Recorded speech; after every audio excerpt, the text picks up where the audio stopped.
All right, so there was the graph going to -4 as we go to the left to negative infinity, in case you can't see my graph. If we're going to solve an exponential equation, it comes down to, what is this x? I need to solve for x. So straight up, we would say, I'm going to take the natural log base 1/8, okay, of 1/8 to the x power. And what that does is it gets rid of the base. It just says x, okay?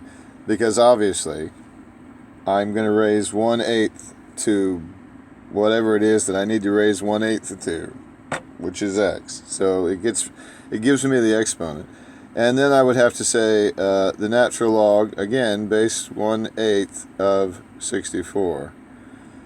And if I were thinking about this on my calculator, I'd say, I would go back and I would say, okay, what do I have to raise?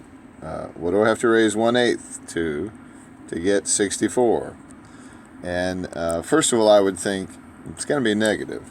It's going to be negative because I need to flip this 1/8.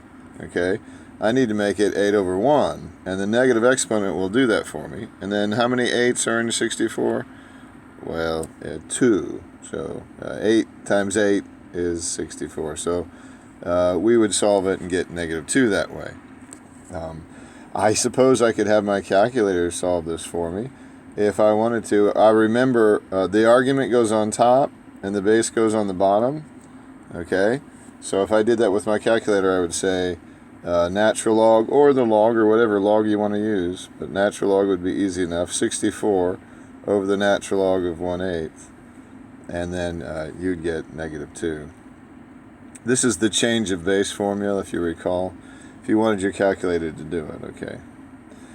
All right, so there's a convenient notation for the sum of terms of a finite sequence. Don't let the Greek letter freak you out. I like to say that if we were making up rules, these are the rules we would make up. If you're going to take, you say, I'm going to change I and N, and you say, well, they don't exist. It's just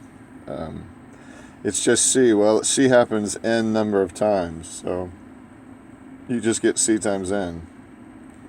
If you think about it, that'll make perfect sense. The constant can go out in front if you like. That's another rule that we would hope would be true. I can basically distribute the summation over these two so that I get them individualized, okay? Hopefully that sounds good to you. Same thing happens with subtraction. I can split them up into two pieces, okay? So that can be pretty helpful to me. Now basically what this means is I'm going to plug in, first of all, I'm going to plug in 1 3 times. See that I right there? I'm plugging things in for the I. And first I plug in 1, and then I plug in 2, 3, 4. When do I know? How do I know when to stop? Well, the number on top. I stop when I get to 5. Okay? So simple as that. And it looks scary, but it's really, Here it says start with 3. Okay, I start with 3, 4, 5. I stop with 6 because 6 is on the top. All right, that's it. This is interesting, I would say, kind of spooky. If I have the sum of 1 over each one factorial, I go 0, 1, 2, 3, 4, until I get to 8, And you can see that my fractions are getting smaller and smaller and smaller. 1 over 40,000, that's pretty small. But when you add them up, you get something that looks a lot like E.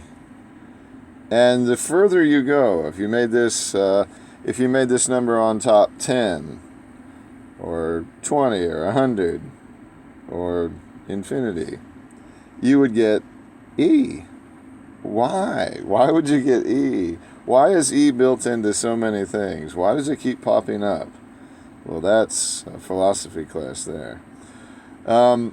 Okay, so we're just going to plug in these numbers. We're going to say 2I. Well, let me plug it in. I'm supposed to plug in 1 first. Okay? and then I'm going to add that to the next thing where I assume I'm going by whole numbers, by the way. So that's the first thing. I don't really need these brackets, but I want to show what I'm doing.